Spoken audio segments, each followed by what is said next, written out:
जय हिंद दोस्तों। Exam times Rahul Kumar YouTube channel पर आपका हार्दिक हार्दिक स्वागत है। दोस्तों आज मैं बहुत ही महत्वपूर्ण प्रैक्टिस सेट पेपर लेकर आया हूं जो एग्ज़ाम की दृष्टि से बहुत ही खास होने वाला है। जो दोस्त एनटीपीसी की तैयारी कर रहे हैं उनके लिए यह वीडियो बहुत ही स्पेशल होने वाला है, तो इस वीडियो को आपको पूरा अंत तक देखना है।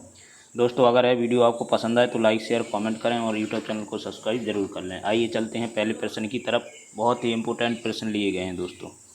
चलिए पहला प्रश्न देखिए, श्रीमती असगरी बाई गायन के किस क्षेत्र में विख्यात हैं? तो इसका राइट आंसर हो जाएगा दोस्तों ऑप्शन नंबर ए, ध्रुपद गायन। ठीक है, ध्रुपद गायन में और कौन फेमस है? सियाराम तिवारी। ठीक है, अगर ऑप्शन में सियाराम तिवारी है तो ये भी आपका राइट आंसर होता। सियाराम तिवारी और डागर बंधु। कौन है? डागर बंधु। ठीक है, एक असगारी बाई हो गई, एक सियाराम तिवारी, एक डागर बंधु। ठीक है, चलिए अगला प्रश्न देखते हैं। विदेशी मुद्रा के सापेक्ष रुपये की विनिमय दर में स्थिरता बनाए रखने का दायित्व किसका है? वित्त मंत्रालय, रिजर्व बैंक का, या वित्त आयोग का, या वाणिज्य बैंकों का? तो इसका राइट आंसर हो जाएगा आपका option number B, Reserve Bank का।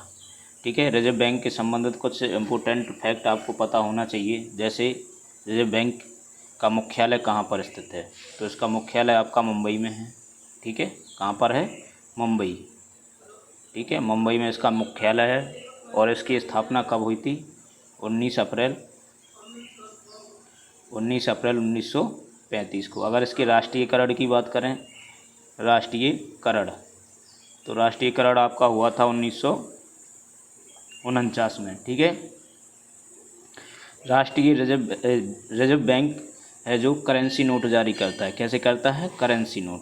अगर ऑप्शन में पूछ ले करेंसी नोट कौन सा बैंक जारी करता है, ठीक है, तो आपको लगा देना है रिजर्व बैंक।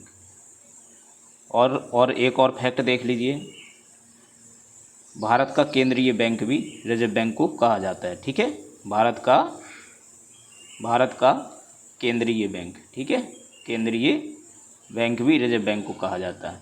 तो आपको ये इम्पोर्टेंट बातें देख लेना है, समझ लेना है। ठीक है, चलिए अगला प्रश्न देखिए। शानदार क्रांति जो रक्तहीन क्रांति के नाम से भी प्रसिद्ध है, इंग्लैंड में किस वर्ष हुई थी? ठीक, तो इसका राइट आंसर हो जाएगा आपका ऑप्शन नंबर है 1688 में। चलिए अगला प्रश्न देख लेते हैं। अकबर का प्रथम और अंतिम आक्रमण किस पर हुआ था? मालवा और गुजरात पर, गुजरात और असीरगढ़ पर, मालवा और असीरगढ़ पर, या खानदोस और अहमदाबाद पर? तो इसका राइट आंसर हो जाएगा आपका ऑप्शन नंबर सी, मालवा और असीरगढ़ पर। चलिए अगला प्रश्न देख लेते हैं। 1857 की क्रांति का प्रतीक क्या था? धनुष बाण, लाल झंडा, कमल और रोटी, ढाल तलवार? तो इसका राइट आंसर हो जाएगा ऑप्शन नंबर सी, कमल और रोटी। चलिए अगला प्रश्न है दोस्तों।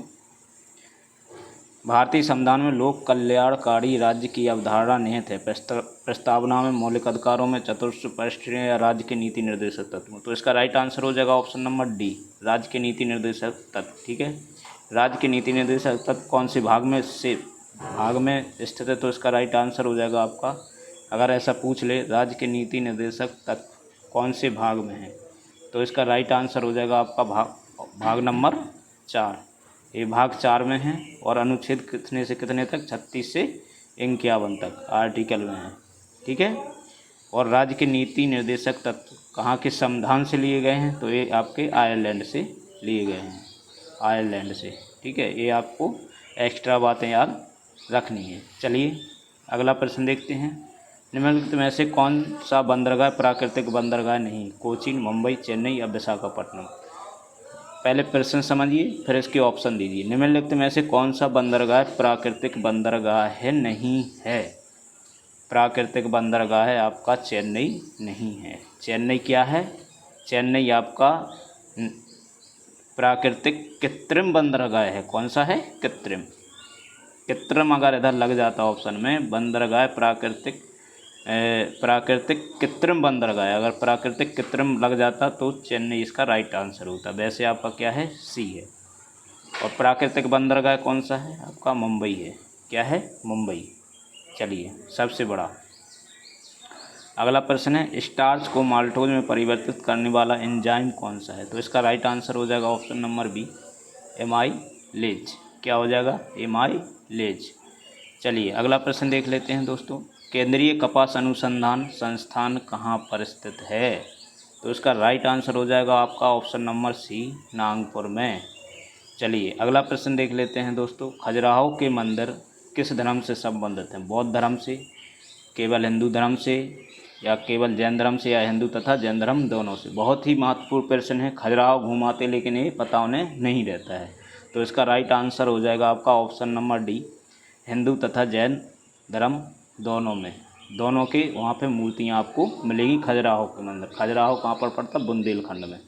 चलिए अगला प्रश्न देख लेते हैं दोस्तों। वेरी इंपॉर्टेंट प्रश्न है। 14 जून 1947 को कांग्रेस के दिल्ली अधिवेशन में भारत के विभाजन का प्रस्ताव स्वीकृत हुआ। इस अधिवेशन के अध्यक्ष कौन थे? तो इसका राइट आंसर हो जाएगा आपका option number A, doctor Rajendra Prasad. चलिए अगला प्रश्न देख लेते हैं दोस्तों। निम्नलिखित में से कौन सी शीत समुद्री धारा है? तो इसका राइट आंसर हो जाएगा आपका ऑप्शन नंबर डी, हमबोल्ट। चलिए अगला प्रश्न है। मृदा में गतिशील मोबाइल तत्व होता है फास्फोरस, सल्फर, पोटेशियम या नाइट्रोजन? तो इसका राइट आंसर हो जाएगा आपका ऑप्शन नंबर डी, नाइट्रोजन। चलिए अगला प्रश्न देख लेते हैं दोस्तों। कांग्रेस का 40वां अधिवेशन 1924 बेलगाम में आयोजित किया गया था। इस अधिवेशन की अध्यक्षता किसने की थी? तो इसका राइट आंसर हो जाएगा आपका option number B, Mahatma Gandhi ने। चलिए अगला प्रश्न है। संसद के दोनों सत्रों के बीच कितने समय से अधिक का अंतराल नहीं होना चाहिए? 3 माह, 6 माह, 4 माह या 1 वर्ष? तो इसका राइट आंसर आपका हो जाएगा ऑप्शन नंबर सी, 6 माह। कई एग्जाम में पूछा गया है। वेरी इंपॉर्टेंट प्रश्न है दोस्तों, वेरी इंपॉर्टेंट।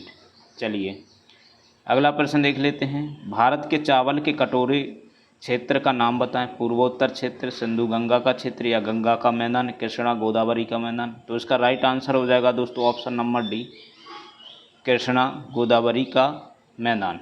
चलिए अगला प्रश्न देखिए। Euro first, euro second, euro third तथा यूरो फोर्थ क्या है? प्रदूषण पर नियंत्रण हेतु निर्धारण मानदंड, यूरोपीय राष्ट्रों के संधि, यूरोपीय संघ की मुद्राएं, इनमें से कोई नहीं? तो इसका राइट आंसर हो जाएगा दोस्तों ऑप्शन नंबर ए, प्रदूषण पर नियंत्रण हेतु निर्धारण मानदंड। ठीक है दोस्तों अगर यह क्लास आपको पसंद आ रही है तो यूट्यूब चैनल को सब्सक्राइब कर लें, और यूट्यूब चैनल को सब्सक्राइब करने के बाद बेल आइकन दबा दें, लाइक और कमेंट करें। ठीक है, चलिए, और चैनल को सब्सक्राइब ज़रूर कर लें। चलिए अगला प्रश्न देखिए। निम्नलिखित में से कौन सा संक्रामक रोग नहीं है? तो इसका राइट आंसर हो जाएगा आपका, देखिए इसमें 4 ऑप्शन दिए हैं, चेचक, पोलियो, प्लेग और डिप्थीरिया। तो इसका राइट आंसर हो जाएगा आपका ऑप्शन नंबर सी, कौन सा संक्रामक रोग नहीं है? पोलियो नहीं है। चलिए अगला प्रश्न देख लेते। एक आदमी एक बार में अपने पूरे शरीर का रक्तदान कर सकता है। एक बार में कितना रक्तदान कर सकता है? तो इसका राइट आंसर हो जाएगा ऑप्शन नंबर सी, 250 सीसी।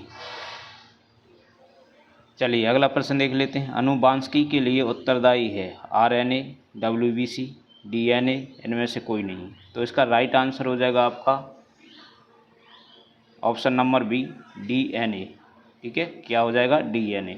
दोस्तों 19 क्वेश्चन में आप एक एक्स्ट्रा फैक्ट देख लीजिए।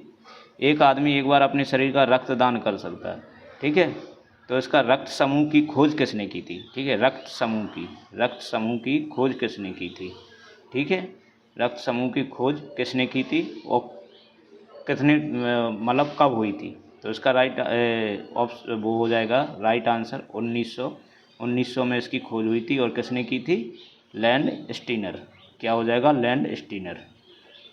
ठीक है, एक एग्जामों में पूछा हुआ प्रश्न है। चलिए अगला प्रश्न है। आग बुझाने के काम में लाया जाता है, कौन सी गैस लाई जाती है? Carbon monoxide, carbon dioxide, nitrogen, ammonia? तो इसका राइट आंसर हो जाएगा option number B, carbon dioxide. बहुत इंपॉर्टेंट प्रश्न है दोस्तों। चलिए अगला प्रश्न देख लेते हैं। अगला प्रश्न देखिए। कीर्ति स्तंभ का निर्माण निम्नलिखित में से किसने करवाया था? राणा सांगा, राणा कुंभा, विजय कीर्ति, महमूद खिलजी? तो इसका राइट आंसर हो जाएगा option number B, Rana Kumbha ने। चलिए अगला प्रश्न है। ब्राह्मणों पर जजिया कर किसने लगवाया था? तो इसका राइट आंसर हो जाएगा आपका option number C, Firoz Shah Tughlaq ने। फिरोज शाह तुगलक ने ब्राह्मणों पर जजिया कर लगाया था। चलिए अगला प्रश्न देख लेते हैं। गेहूं के लिए वर्षा कितनी होनी चाहिए? 35 से 55, 40 से 60, 60 से 90 या 80 से 100? तो इसका राइट आंसर हो जाएगा दोस्तों ऑप्शन नंबर सी, 60 सेंटीमीटर से 90 सेंटीमीटर के बीच बारिश होना चाहिए, तभी गेहूं की फसल बढ़िया होगी। चलिए अगला प्रश्न देख लेते हैं। फोटोग्राफी में फिक्सर के रूप में प्रयोग होता है borax, sodium thiosulphate, sodium sulphate, ammonium sulphate. इसका राइट आंसर हो जाएगा आपका option number B, sodium thiosulphate. चलिए अगला प्रश्न देख लेते हैं। अजंता की अप्सरा किस काल की उत्कृष्टता चित्रावली है? मौर्य काल, कुषाण काल, सातवाहन काल या गुप्त काल? इसका राइट आंसर हो जाएगा ऑप्शन नंबर डी, गुप्त काल। चलिए अगला प्रश्न देख लेते हैं दोस्तों। सांकेतिक मुद्रा का प्रचलन किस शासक द्वारा प्रारंभ किया गया था? इल्तुतमिश, अलाउद्दीन खिलजी, मोहम्मद बिन तुगलक या फिरोज तुगलक? तो इसका राइट आंसर हो जाएगा ऑप्शन नंबर सी, मोहम्मद बिन तुगलक। चलिए अगला प्रश्न देख लेते हैं। किस मुगल शासक का काल हिंदी साहित्य का स्वर्ण काल कहा जाता है? अकबर का, जहांगीर का, शाहजहां का या दारा सुखोई का? तो इसका राइट आंसर हो जाएगा आपका ऑप्शन नंबर ए, अकबर का। वेरी इंपॉर्टेंट प्रश्न है दोस्तों, वेरी इंपॉर्टेंट। चलिए अगला प्रश्न है। जलियांवाला बाग हत्याकांड की घटना कब घटी थी? वेरी इंपॉर्टेंट प्रश्न है, ठीक है, वेरी इंपॉर्टेंट। तो इसका राइट आंसर हो जाएगा आपका ऑप्शन नंबर बी, 13 अप्रैल 1919 को। चलिए अगला प्रश्न है। सलीम अली पक्षी विज्ञान एवं प्राकृतिक इतिहास केंद्र कहाँ पर स्थित है? तो इसका राइट आंसर हो जाएगा ऑप्शन नंबर ए, कोयम्बटूर में। चलिए अगला प्रश्न है। सोयाबीन में निम्नलिखित में से कौन सा प्रोटीन पाया जाता है? तो इसका राइट आंसर हो जाएगा दोस्तों option number D, option number D, glycerine. ठीक है, ग्लिसरीन लिखा है, ऑप्शन नंबर डी ग्लिसरीन इसका प्रोटीन पाया जाता है सोयाबीन में। ठीक है, इसका रासायनिक नाम की बात करें तो रासायनिक नाम आपका हो जाएगा ग्लाइसिन मैक्स। क्या हो जाएगा? ग्लाइसिन मैक्स, ये इसका क्या हो जाएगा? आपका रासायनिक नाम हो जाएगा। ठीक है, चलिए अगला प्रश्न है। समुद्री गाय सी काउ किस वर्ग का प्राणी है? उभयचर वर्ग, सरीसृप वर्ग, मत्स्य वर्ग, स्तनधारी वर्ग? ठीक है, तो इसका राइट आंसर हो जाएगा आपका ऑप्शन नंबर डी, स्तनधारी वर्ग, option number D right answer. Very important प्रश्न है दोस्तों, इस वीडियो में बहुत ही महत्वपूर्ण प्रश्न लिए गए हैं। चलिए अगला प्रश्न है। निम्नलिखित में से और कौन सी कंप्यूटर स्मृति यानी मेमोरी है जिसे आंकड़ों और प्रोग्राम के अल्पकालिक संग्रहण के लिए प्रयोग किया जाता है? तो इसका राइट आंसर हो जाएगा ऑप्शन नंबर सी, रैम। चलिए अगला प्रश्न देखते हैं। एंथ्रासाइट कोयला में कार्बन की मात्रा कितनी होती है? तो इसका राइट आंसर हो जाएगा आपका option number D, option number D हो जाएगा इसका 80 से 90% तक।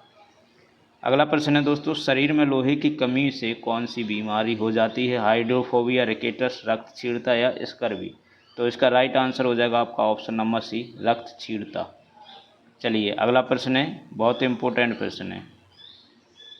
महात्मा गांधी की मृत्यु पर एक किसके उद्गार थे? Jawaharlal Nehru, Leo Tolstoy, Bertrand Russell, Albert Einstein? किसके उद्गार थे? None will we believe that a man like this body and soul ever walked on the earth? ये वाला चीज़, ठीक है, ये किसने बोली थी? जवाहरलाल नेहरू ने, लियो टॉल्स्टॉय, बर्ट्रैंड रसेल या अल्बर्ट आइंस्टीन ने? तो इसका राइट आंसर हो जाएगा option number D, Albert Einstein. चलिए अगला प्रश्न देख लीजिए दोस्तों। बीमा क्षेत्र में विदेशी प्रत्यक्ष निवेश एफडीआई की अधिकतम सीमा वर्तमान कितनी है? तो इसका राइट आंसर हो जाएगा आपका ऑप्शन नंबर ए, 26%। चलिए अगला प्रश्न है। भारत के किस भाषा को इटालियन ऑफ द ईस्ट कहा जाता है? तो उसका राइट आंसर हो जाएगा दोस्तों ऑप्शन नंबर सी, तेलुगु। चलिए अगला प्रश्न है। मुक्त विश्वविद्यालय की स्थापना का विचार सर्वप्रथम किसने किया था? Clement Attlee, Hector Munro, Winston Churchill या हेराल्ड विल्सन? तो इसका राइट आंसर हो जाएगा option number D, Harold Wilson, option number D right answer. चलिए दोस्तों इस वीडियो का लास्ट और अंतिम प्रश्न है दोस्तों, क्योंकि एनटीपीसी में 40 में जीके जीएस आएगी, ठीक है। तो एनटीपीसी का मैं पेपर लगवा रहा हूँ, ठीक है। चलिए, तो इसका राइट क्वेश्चन पढ़ लेते हैं, फिर इसका ऑप्शन देखते हैं। सीमेंट को पीसने की प्रक्रिया के दौरान चूर्णित कलकर में जिप्सम मिलाने के उद्देश्य हैं। तो इसका राइट आंसर हो जाएगा ऑप्शन नंबर सी, सेटिंग के समय को नियंत्रण करना। दोस्तों, यह था आज का वीडियो, आज का प्रैक्टिस सेट। अगर यह वीडियो आपको पसंद आया तो लाइक शेयर कमेंट करें, यूट्यूब चैनल को सब्सक्राइब जरूर कर लें। इसी के साथ दोस्तों, जय हिंद।